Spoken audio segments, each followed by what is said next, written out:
Hello everyone, कैसे हो आप सब। आई होप सभी अच्छे होंगे और आप सभी का रिवीजन भी अच्छी तरह चल रहा होगा। तो देखिए, आज हम अपने इस वीडियो में जो हमारी ये वेक्टर कैलकुलस में जो हमारी 3 इम्पोर्टेंट थ्योरम होती है, Gauss divergence theorem, Stoke theorem और ग्रीन थ्योरम, आज हम इन तीनों को कंप्लीट करेंगे कि क्या होती है और इनके एग्जाम्पल भी करेंगे। ये आपकी तीनों थ्योरम बहुत ही ज़्यादा इम्पोर्टेंट है, इनमें से आपको ज़रूर क्वेश्चन देखने को मिलेंगे। लास्ट टाइम जब पेपर हुआ था तभी भी डायरेक्ट की डायरेक्ट ऐसी कंडीशन भी पूछी हुई थी, ठीक है। तो ये इम्पोर्टेंट है आपकी, तो इनको अच्छे से देखना। अगर कोई भी डाउट होता है तो कमेंट सेक्शन में बता देना, मैं आपके डाउट क्लियर कर दूँगी, ठीक है। तो देखो, सबसे पहले आती है मेरी गॉस डाइवर्जेंस थ्योरम। तो गॉस डाइवर्जेंस थ्योरम क्या होती है? द नॉर्मल सरफेस, इसकी डेफिनेशन भी इनकी इम्पोर्टेंट है क्योंकि आपसे एग्जामिनर डेफिनेशन भी पूछ सकता है। तो देखो, the normal surface integral of function F over the boundary of A closed region is equal to the volume integral of divergence of f taking throughout the region। यानी कि क्या है, जो नॉर्मल सरफेस होगा इंटीग्रल का function f over the boundary of a closed region किसके equal है? Is equal to the volume integral of, ये volume integral of divergence of f taking throughout the region. Short form कैसे है? Surface integral to volume integral अगर आपके पास पूछा है तो आपका गॉस डाइवर्जेंस थ्योरम होती है, ठीक है। ये इसका होता है क्या फॉर्मूला, यानी कि integration of S F dot N D S is equal to integration of del dot F और डी वी, ठीक है। ये इसकी कार्टेशियन फॉर्म है क्या? इंटीग्रेशन 2 बार f1 dy dz plus f2 dz dx plus f3 dx dy is equal to 3 time of integration करली f1 upon करली x प्लस करली f2 अपॉन करली y प्लस करली f3 अपॉन करली z and dx dy dz इनके respect में करेंगे, ठीक है। एग्जाम्पल से समझते हैं, इजी समझ आएगा। मेरे पास एक फंक्शन f दी हुई है 4xzi minus Y square J plus Y Z के surface integral surface of the cube bounded by plane. तो कैसे करेंगे? 3 बार इंटीग्रेशन कर ली f1 f2 f3, तो कर ली अपॉन कर x, क्या है f1 4xz, ठीक है, प्लस कर ली अपॉन कर ली y, f2 क्या है माइनस वाई स्केयर, प्लस कर ली अपॉन कर ली z, क्या है yz, ठीक है। तो देखो, x के रिस्पेक्ट में करेंगे 4z, इसका करेंगे माइनस 2y और इसका करेंगे y, तो ये क्या आ गया 4z माइनस y। इतनी बात समझ में आ गया? किसके रिस्पेक्ट में? dv। Surface cube of the bounded by plane दिया हुआ है ना, तो इंटीग्रेशन क्या होगा 0 to 1 ये भी दिया हुआ है मेरा, ठीक है, वैल्यूज यहाँ पर। तो देखो क्या लिखेंगे 4z minus Y d Y क्या है मेरा dz, यानी कि dy dz dx, ठीक है। अब करो इसका, सबसे पहले देखो ये सेम दिए नंबरिंग में दिए हुए ना, तो हम x के y के z के किसके भी रिस्पेक्ट में कर सकते हैं, ठीक है। तो सबसे पहले मैं z के रिस्पेक्ट में कर लेती हूँ, तो इसका क्या होगा 4z square upon 2 minus yz 0 to 1। अभी लिखो integration 2 times 0 to 1 0 to 1, 4z square पहले पुट करेंगे तो 2 बचा, 2 2 जा 4 और यहाँ पे 1 और dy 1 यानी कि y है ना, तो y और dy dx। अब y के रिस्पेक्ट में कर दे 0 to 1, यानी कि 2y minus Y square upon 2 0 to 1। अभी वैल्यू पुटिंग तो 2 माइनस 1 अपॉन 2 है ना 0 to 1, तो कितना आ गया 0 to 1 dx का बाकी है, तो कितना 2 2 जा 4 और 1 3/2 dx। अब इसका करोगे तो क्या आएगा 3/2x एंड 0 to 1, तो वैल्यू पुटिंग करोगे तो कितना आ गया आपके पास 3/2, ठीक है। ऐसे सोल्व करना था, ये आपका आंसर आ गया। आपसे ऐसे क्वेश्चन भी पूछे जा सकते हैं पेपर में, ठीक है। एक और एग्जाम्पल करते हैं। देखो सेकंड क्वेश्चन आपका क्या दिया हुआ है, integration 3 time x dy dz plus y dz dx plus z dx dy where the surface s is sphere and x square plus y square plus z square is equal to a square. तो इसका x के respect में करेंगे 1, इसका करेंगे y के respect में 1, इसका करेंगे तो 1, कितना हो गया 3। तो ट्रिपल इंटीग्रेशन v 3 और dv है ना। dv का मतलब क्या है 3 dx dy dz, यही होता है ना। तो ये सरफेस दिया हुआ है तो वॉल्यूम ऑफ स्फीयर क्या होता है 3 मल्टीप्लाई 4/3 पाई आई क्यूब। 3 से 3 कैंसिल आउट, कितना आ गया आपके पास 4 पाई ए क्यूब, ठीक है। अभी आती है आपकी स्टोक थ्योरम, यानी कि स्टोक थ्योरम होती क्या है वो देखो। देखो स्टोक थ्योरम आपकी क्या होती है, the line integral of A vector function F around any closed surface curve is equal to the surface integral of a curl f taken over any surface of which the curve is a boundary edge, ठीक है। ये equation भी आपको याद रखनी है। Short form क्या है, अगर line integral to surface integral पूछ ले तो कौन सी होगी, मेरी स्टोक थ्योरम होगी, ठीक है। अब इसको एग्जाम्पल से देखते हैं और इसकी फॉर्म देखते हैं। देखो क्या होती है इसकी, integration of C F dot D V is equal to double integration N dot del cross F और डी एस, ठीक है।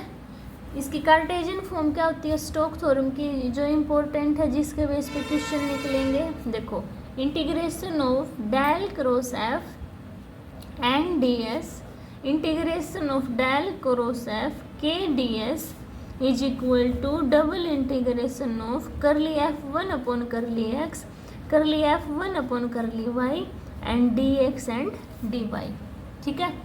तो देखो क्वेश्चन से समझेंगे इसको भी। एक क्वेश्चन दिया हुआ है आपके पास, उसमें स्टोक थ्योरम यूज करनी है। क्या क्वेश्चन है, integration of c xy plus xy square dy, c is the square in the plane with vector क्या क्या दिए 1 0 -1 0 0 1 एंड 0 1। तो देखो f की वैल्यू क्या दी हुई है आपके पास xy plus xy square j, ये आई ये j, ठीक है, ये दिया हुआ है। तो dx कैसे निकलेगा dxy आई dyj प्लस dz के। देखो मुझे क्या निकालना है क्रॉस प्रोडक्ट, तो क्या होता है सबसे पहले क्रॉस प्रोडक्ट निकाल लेंगे। तो आई जे के करली अपॉन करली एक्स, करली अपॉन करली वाई, करली अपॉन करली जेड। एक्स वाई आई तो दिया हुआ है, जे भी दिया हुआ है, ये नहीं दिया हुआ तो 0। अब इसको सोल्व करो। देखो सबसे पहले y के रिस्पेक्ट में होगा i के, क्या आएगा 0, ये भी 0 हो जाएगा, माइनस जे, ये 0 ये भी 0, इसके रिस्पेक्ट में करेंगे तो ये भी 0 प्लस के, कर ली इसके x के रिस्पेक्ट में तो y स्क्वायर और y के रिस्पेक्ट में माइनस का x, ये आ गया आपका। यहाँ तक बात समझ में आई, क्रॉस प्रोडक्ट निकाल लिया।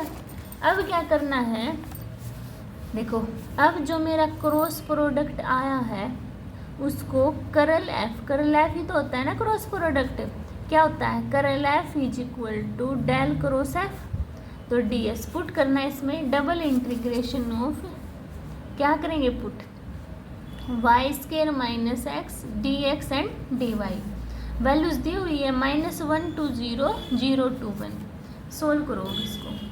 सबसे पहले y के रिस्पेक्ट में करेंगे तो -1 to 0 y स्क्वायर है तो y cube upon 3 minus X Y and 0 to 1। Putting value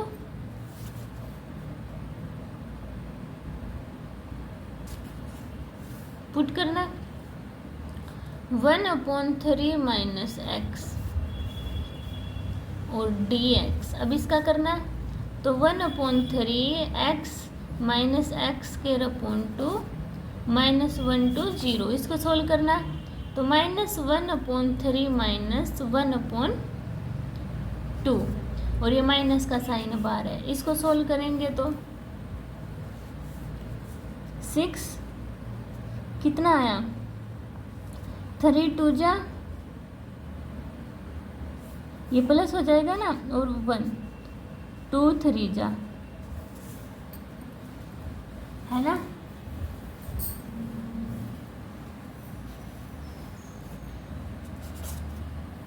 देखो इस लेंथ भी पड़ जाएगा, इसको एक डायरेक्ट भी कैसे कर सकते हैं, कैसे इनमें हमारी लिमिट क्या है, कहाँ से कहाँ तक दी हुई है, वो लिमिट में गलत भी हो गया क्या। लिमिट दी हुई है मेरी -1 to 1 एंड -1 to 1 तक दी हुई है ना, उसमें लिमिट गलत, क्योंकि देखो ये भी अगर हमारी लिमिट ऐसे दी होती है तो ये ठीक हो जाता है। ये क्या था 3 में से 2 गया 1, तो 1/6 आंसर आ जाता। ठीक है, इस क्वेश्चन में हमारी लिमिट क्या दी हुई है -1 to 1 -1 to 1। ठीक है, लिमिट पर ध्यान रखना, वो करनी है बस। देखो y² - x dx dy, अगर आपके पास लिमिट हमारे पास -1 to 0 0 to 1 दी हुई है तो हमारा 1/6 आंसर आ जाएगा। अब देखो अगर मेरी लिमिट -1 to 1 ऐसे दी हुई है तो इसमें भी निकाल लो आंसर। देखो तो इसका करो क्या आएगा y³ / 3 - xy -1 to 1, तो पुट करना 1/3, इसमें पुट करेंगे तो 1/3 डायरेक्ट लिख लिया। 1 को कर दो, देखो तो 1 को करूँगी मैं, 1 को इसमें पुट करेंगे तो क्या आएगी 1 + 1 और बाहर मेरा x, तो 2/3 - x and limit -1 to 1 dx। अब इसको सोल्व करना तो 2/3x, x का x² / 2 -1 to 1 लिमिट है। अब इसमें पुट करेंगे तो 2/3 - 1 -2/3 - 1, क्योंकि x² का ये 2x है ना इसके साथ में, तो 2 है, कट जाएगा ना, तो इसलिए अब 2/3 इसको सोल्व करेंगे तो क्या आएगा, इस पूरे को सोल्व करने के बाद आपका आंसर आएगा 4/3। अगर आपके पास लिमिट, देखो लिमिट पर डिपेंड है, लिमिट इसमें मैंने क्या -1 to 0 ऐड की, 0 to 1 की, तो मेरा आंसर ऐसे निकल गया। अगर लिमिट ऐसे है तो ये ठीक है, मतलब कि क्या है, बस लिमिट आपको देखनी है कैसे क्या दी हुई है, और ये आपके क्वेश्चन में भी दी हुई मिलेंगी। ठीक है, समझ आए सभी को आपका स्टोक्स थ्योरम। अगर फिर भी किसी को कुछ डाउट होता है तो कमेंट सेक्शन में बता देना। ठीक है, अभी देखो अभी थर्ड आती है आपकी ग्रीन थ्योरम, ये भी आपकी बहुत इंपॉर्टेंट है। देखो ग्रीन थ्योरम आपकी क्या कहती है, if phi and psi are 2 continuously differential vector, इनकी फाई एंड साई 2 आपके पास कंटिन्यूसली डिफरेंशियल वेक्टर देंगे, point function such that del phi and del psi are also continuous differentiating with v enclosed y surface S, then देखो जब हमारे पास integration हो phi del square psi minus psi del square phi dv is equal to integration of s phi del psi minus psi del phi and ds। Cartesian form है, याद करने की, वो याद रखना, Cartesian form. If C is a regular closed curve in x y plane enclosing a region S, P x Y and Q x be 2 continuously differentiable function in region S. देखो क्या हो इसका formula, integration curly Q upon curly x minus curly P upon curly y and d x d y किसके equal होगा, C P D x plus Q D Y के। ठीक है, example करें उससे और क्लियर होगा। आपके पास कोई फंक्शन दे रखा है, क्या दिया हुआ है, e⁻⁻x sine Y D x plus e⁻⁻x cos Y D X. ठीक है, डी वाई देखो ये दिया हुआ है आपके पास। ठीक है, वाई एक्स। ठीक है, अब इसमें देखो इसमें आपको क्या करना है, ग्रीन थ्योरम को प्रूव करने, और वर्टेक्स हमारे दिए हुए हैं पाई टू 0 0 to 0 0 to π/2 0 to π/2, तो मेरे कहाँ से कहाँ तक बनेंगे, 0 to π/2 तक बन जाएंगे। ठीक है, इतनी बात क्लियर हुई। चलो अब इसको सोल्व करते हैं कैसे होगा। देखो क्या दिया हुआ है, e की power minus x sine Y D x plus e की power y cos Y d y. तो p की वैल्यू क्या है, p D x plus Q D y लिखवाया था ना, तो p की एक वैल्यू माइनस e की power minus x sine y and q की वैल्यू e की power minus y cos y. p का किसके रिस्पेक्ट में था, करली p अपॉन करली y निकालना था, तो निकाल लो। देखो e की पावर माइनस एक्स है मैट साइन वाई का कोस वाई। अब करली q अपॉन करली x करेंगे, x के रिस्पेक्ट में करेंगे ना इसका, तो इसके x के रिस्पेक्ट में करेंगे तो e की पावर ये माइनस एक्स दिया हुआ है ना, क्या दिया हुआ है पीछे, हाँ e की पावर माइनस एक्स दिया हुआ है, तो e की पावर माइनस एक्स का करेंगे तो माइनस e की power minus x cos Y, ये हो गया। अब करली p अपॉन करली y क्या करते हैं,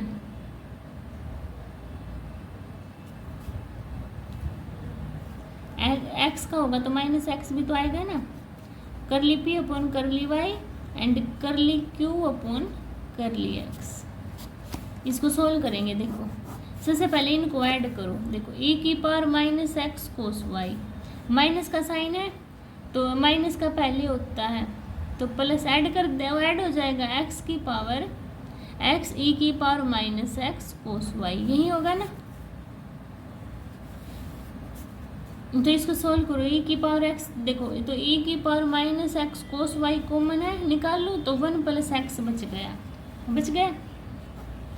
तो क्या होता है, करली q अपॉन करली x माइनस करली p अपॉन करली y, यही होता है आपका फॉर्मूला। इसमें पुट करें अभी तो करो, देखो इसमें पुट करेंगे तो क्या आएगा आपका,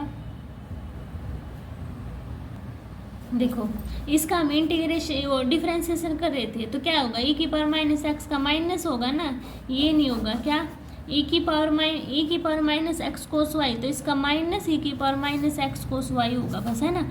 तो क्या हुआ था इसका, तो ये आपका फॉर्मूला होता है, इसको छोड़ना। तो देखो इस फॉर्मूले में ऐड करो इसको, करली क्यू अपॉन करली एक्स की वैल्यू क्या है, e माइनस e की power minus x cos Y, है ना, और उसकी क्या हमारी करली पी अपॉन करली वाई की minus curly P upon curly Y की क्या, e की power minus x cos Y, minus minus plus, तो 2 माइनस का साइन है, e की 2 एंड e की power minus x cos Y add हो जाएंगे ये।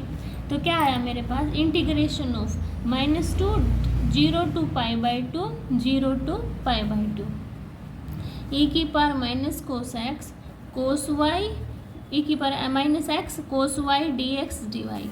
ठीक है, क्या किया, सबसे पहले पी और क्यू की वैल्यू है उसका मैंने डिफ्रेंशिएशन कर लिया, करली पी अपॉन करली वाई का तो कोस वाई चेंज हो गया, करली क्यू अपॉन एक्स किया तो माइनस का साइन आ गया, एक्स का 1 हो जाएगा, e की power minus x cos Y.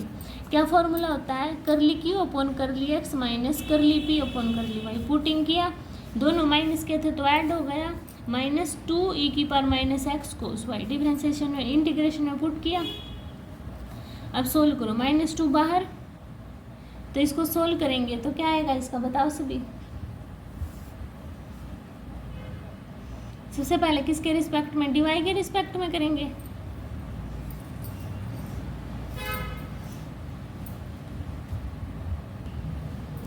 तो करो सभी इसका y के रिस्पेक्ट में सबसे पहले, तो क्या होगा y के इसमें सॉरी x के रिस्पेक्ट में, तो माइनस e की power minus x cos y and 0 to पाई, सबसे पहले 0 to पाई है तो इसमें देखो पुट करो वैल्यूज, तो माइनस माइनस प्लस, तो 2 e की power minus pi cos y minus 0 put करेंगे तो 2 कोस वाई, ये 2 बाहर ले रखा है तो इसको अंदर मत लो। ठीक है, इंटीग्रेशन हमारा एक बाकी है तो इसको सोल्व करेंगे। अब इसका दोबारा से फिर इंटीग्रेशन करेंगे पूरे का, तो क्या आएगा, 2 बार है e की power minus pi cos y का क्या हो जाएगा, साइन वाई, 2 कोस वाई का साइन वाई।